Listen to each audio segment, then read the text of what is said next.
இஸ்லாம் மதத்தை பற்றி சித்தர்கள் அவங்க என்ன சொல்லியிருக்காங்க அப்படின்னு சொல்லி தான் பார்க்க போகிறோம்.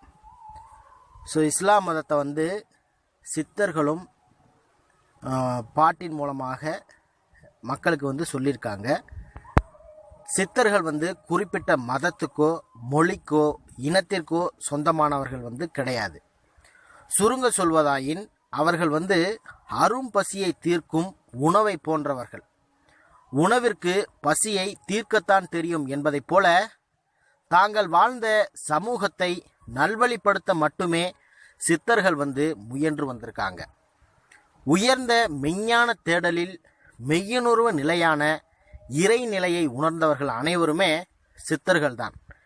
இதனை இந்து மதத்தில் முக்தி நிலை அப்படின்னு அழைத்து வருகிறார்கள். இஸ்லாத்தில் இதனை தௌஹீத் அப்படின்னு சொல்லி அழைத்து வருகிறார்கள்.